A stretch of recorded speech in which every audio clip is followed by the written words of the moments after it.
لقد من الله على المؤمنين إذ بعث فيهم رسولا من أنفسهم يتلو عليهم آياته صدق الله مولانا العظيم۔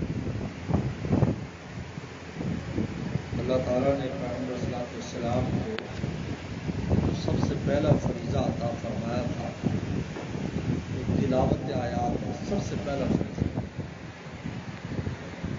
آپ آیات کی تلاوت کر کے سنائیں، اس لیے کہ وحی الہی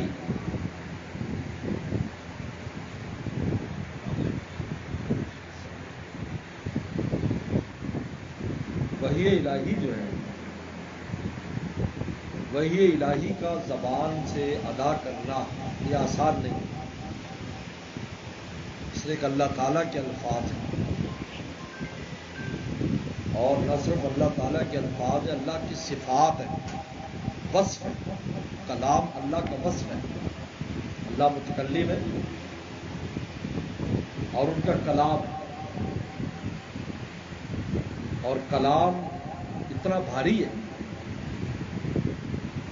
کہ جب فرشتوں کو یہ کلام سنایا جاتا ہے تو قرآن مجید بیان کرتا ہے کہ سب فرشتے بے ہوش ہو جاتے ہیں اللہ کی کلام سن کر، جب کوئی بات فرماتے بے ہوش ہو جاتے ہیں،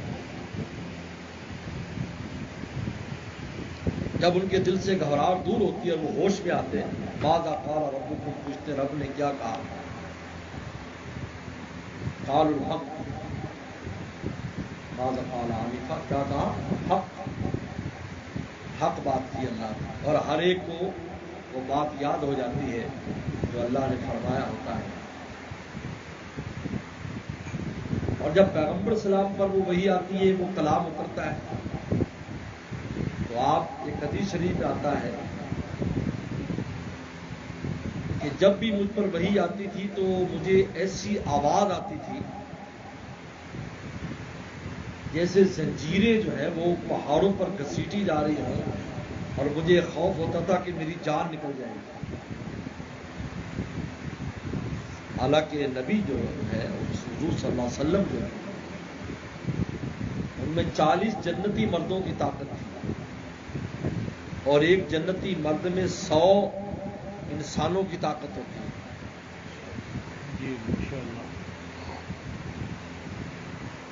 کہ ہمیشہ یہ ہوتا کہ اقبس میری جان نکل جائے گی، اس اللہ کے کلام کا بوجھ اتنا ہوتا تھا۔ عائشہ فرماتی رضی اللہ تعالیٰ جب سردی کے شدید موسم میں وحی اترتی تو آپ کو ایسے پسینہ چلتا تھا جیسے خون کی رگ پھٹ گئی ہو اور خون گرتا ہے۔ اس لیے یہ وحی الہی کا ادا کرنا اور امت کا سن لینا اور پھر اپنی زبان سے ادا کرنا، یہ بہت بڑا اللہ کا احسان عظیم ہے۔ ورنہ اللہ کی وحی تو یہ کلام ہی ہے جس کا بوجھ اتنا ہے۔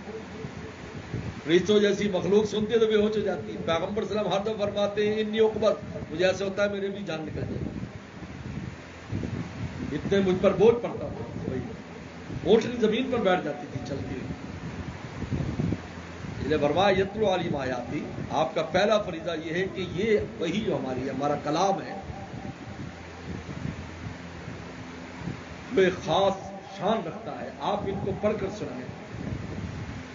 مالک اس کلام کا رسول اللہ نے جو ہمیں پڑھ کر سنایا ہے یہ اسی وجہ سے آسان ہوا ہے کیونکہ آپ بیچ میں واسطہ بن گئے، آپ واسطہ بن گئے،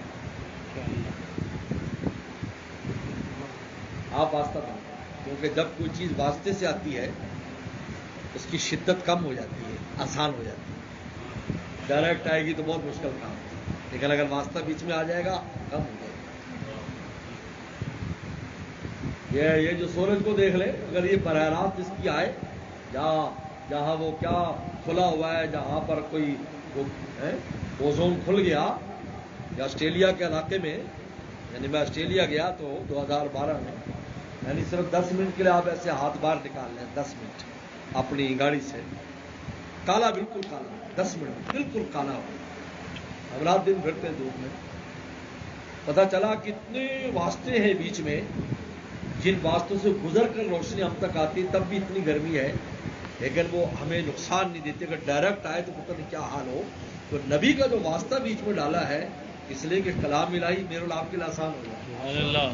جی یتلو علیہم آیاتی, آپ تلاوت آیات کریں, کیونکہ جب آپ کریں گے تو تب آسان ہے. اب دیکھو ماشاءاللہ ڈاکٹر صاحب کے چھوٹے چھوٹے بچے اور بچے نے کتنی آسانی سے تلاوت کر دی اور کتنے خوبصورت انداز میں, کتنا آسان ہو گیا. سینے میں جمع ہو رہا ہے, زبان سے جاری ہو رہا ہے, سن رہے ہیں, سمجھ رہے ہیں. اللہ اکبر. یعنی نعمتوں میں یہ سب سے بڑی نعمت, اس لیے پہلے اس کو بیان کیا ہے کہ ہم نے اپنا جو محبوب بھیجا ہے ان کا پہلا فریضہ یہ ہے کہ ہمارا جو کلام جس کا وزن پہاڑ نہیں اٹھا سکتے وہ ان کے ذریعے سے تمہارے لیے آسان ہو جائے گا. یاد کرنا آسان, پڑھنا آسان, اور ایسا مزہ. اللہ اکبر. 1000 بار آپ قرآن پڑھ لیں کبھی آپ کا دل نہ بھرے اس سے. ایسی لذت, یعنی اس کی لذت ظاہر کر دی رسول اللہ کی زبان سے ادا ہونے میں. آپ نہ پڑھتے تو ممکن ہی نہیں تھا. میں مثال دیا کرتا ہوں, دیکھو اقرا جو ہے نا, اقرا کا لفظ ہے, اقرا 4 لفظ ہے, اقرا صرف 4 الفاظ. اقرا آپ کسی گاؤں دیہات سے کسی دیہاتی کو لے آئیں جو عربی جانتے ان کو کہو پڑھو اقرا, وہ بھی اقرا کہہ لے گا, وہ بھی پڑھ لے گا اقرا. اور اگر عرب ہو تو اس کو تو اقرا کہنا مشکل ہی. پیغمبر سلام 40 سال عمر ہے اور عرب میں سب سے زیادہ فصیح اور بلیغ ہیں, اور جبریل صاحب کہتے ہیں اقرا پڑھے ہو, کہتے مانا بھی قاری, مجھ سے پڑھا نہیں جا رہا. تو کیا چیز رکاوٹ تھی؟ اس لیے کہ یہ اللہ کے الفاظ تھے, یہ وہ مخلوق کے الفاظ نہیں تھے. میں نہیں پڑھ سکتا. 3 بار سینے سے لگایا اور پھر جا کر اقرا کی 5 آیات پڑھی, اور ان 5 آیات کے اتنا بوجھ تھا کہ 3 سال آرام کرایا. 3 سال. اللہ. اگر مسلسل جاری ہوتا تو آپ کی صحت خراب ہو جاتی. 3 سال آرام کرایا. اس کے بعد وہی شروع ہوئی. آپ اندازہ کریں بھئی یہ الہی کا بوجھ تھا. یہ اللہ نے اتنی بڑی ہمیں نعمت دی ہے کہ ہم اتنی آسانی سے پڑھ لیتے ہیں اور ہم اتنے غافل ہیں. اللہ میں معاف فرمائے. اس لیے امام نبوی نے تو لکھا ہے, واضح لکھا ہے, کوئی مجاہد ہو, کوئی مدرس ہو, کوئی مبلغ ہو, کوئی امام ہو, دین کے بڑے سے بڑا خادم ہو, شیخ الحدیث ہو, یا کوئی تاجر ہو, یا کوئی کسان ہو, ہر طبقے کا لکھ کر کہا اگر روزانہ قرآن مجید سے ملاقات نہیں کرتا خسارے میں, کیا کتنا بھی بڑا ہے. اس لیے کہ نعمتوں میں یہی تلاوت آیات کی نعمت تو سب سے پہلے رسول اللہ نے امت کو دی ہے. یتلو علیہم آیاتی, جو سب سے پہلی نعمت ہے, اگر اسی سے غفلت ہے تو باقی نعمتوں تک کیسے پہنچے؟ آپ بتائیے. آپ نے کہیں جانا ہو اور اس میں درجہ بدرجہ ہو, بھی پہلے یہ پھر یہ پھر یہ بھی, یہاں آپ کو پروٹوکول ملے گا, یہاں جائیں گے تو وہاں ملے گا, یہاں ملے گا, اور وہ کہیں اور سے جانے کی کوشش کرے تو آپ بتاؤ کیا ملے گا اس کو؟ اس کو چاہیے اسی دروازے سے جائے. تو یتلو علیہم آیاتی کا دروازہ پہلے رسول اللہ صلی اللہ علیہ وسلم کا فیضان میں, آپ کے فیضان میں سب سے پہلا دروازہ تلاوت آیات ہے. اگر یہ تلاوت آیات پر امت آج بھی آ جائے نا, تو روزانہ تلاوت کر لیں تھوڑی سی 2 4 10 آیتیں, آج آپ دیکھیں ہمارے حالات کیسے بدلتے ہیں. ہم دروازے بھی نہیں, دروازے سے داخل ہی نہیں ہوتے تو کیسے ملے گا؟ یتلو علیہم آیات, تلاوت آیات. اس لیے یہ قرآن مجید کا نازلہ پڑھنا یہ کوئی معمولی نعمت نہیں ہے. حفظ تو بہت بڑی نعمت ہے, لیکن یہ نازلہ معمولی نعمت نہیں. تلاوت آیات کا مطلب ہے کہ آپ قرآن سنائیں اور وہ قرآن پڑھیں. اس لیے اللہ تعالیٰ کا بہت بڑا فضل ہے کہ ہم اپنے اولادوں کو قرآن مجید اچھا پڑھنا سکھائیں, خود بھی پڑھیں اور ان کو بھی سکھائیں. یہ پہلا فریضہ ہے ہمارے ذمہ. انگریزی کے لیے محنت کرتے ہیں کہ آپ اس کی جو انگریزی بولنے والا جی انگلینڈ کی طرف پر بولے, امریکہ کی طرف پر, امریکہ جانا امریکہ طرف. ہمارا ایک دوست کے دوست تھے تو ان کا بیٹا امریکہ جا رہا تھا, تو وہ اس کی مشق کر رہا تھا.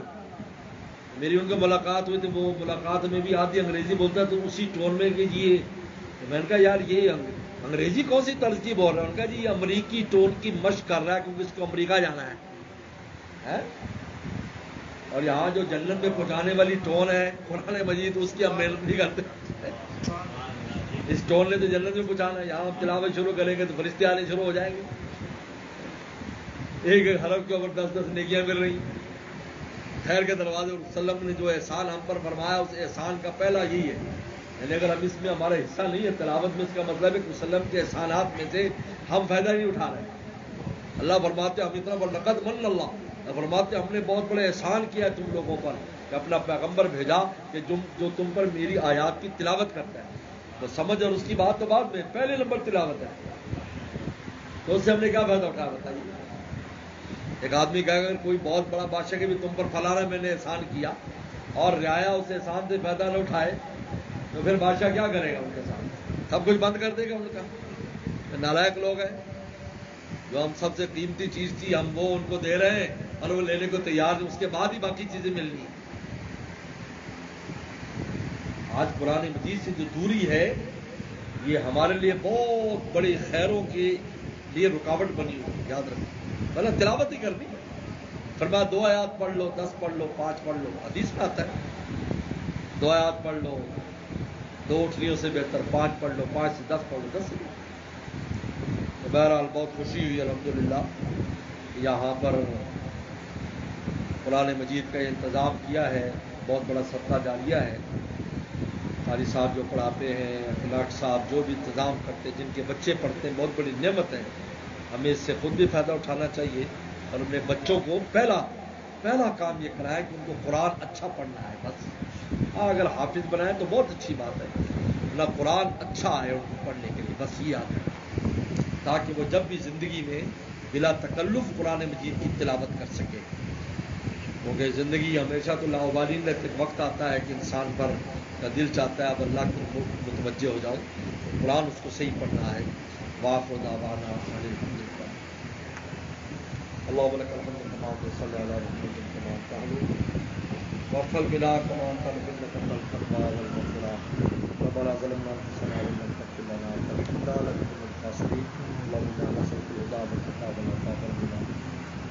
یا اللہ یا اللہ یا اللہ دونوں بچوں کے قرآن مجید مکمل کرنے کو قبول فرما. اللہ رات دن اس کی تلاوت کی توفیق عطا فرما. ہمیں بھی ہمارے بچوں کو اللہ اعلیٰ ترین قرآن کی تلاوت کی توفیق عطا فرما. روزانہ کے معمولات میں ہمارے قرآن مجید کو شامل فرما. اللہ یہ چھوٹے چھوٹے مدرسے اللہ بہت بڑی نعمت ہے جہاں اتنی عظیم الشان پیغمبر اسلام کی میراث تقسیم ہو رہی ہے. یا اللہ اس نعمت کو ہمیشہ آباد اور شاد کرنا. آمین. اور اس کے چلانے والے, دیکھ بھال کرنے والے, اپنے بچوں کو بھیجنے والے سب کو خوب برکت نصیب کرنا. پورے محلے کو اس کی برکت نصیب کرنا. پورے شہر کو, پورے ملک کو برکت نصیب کرنا.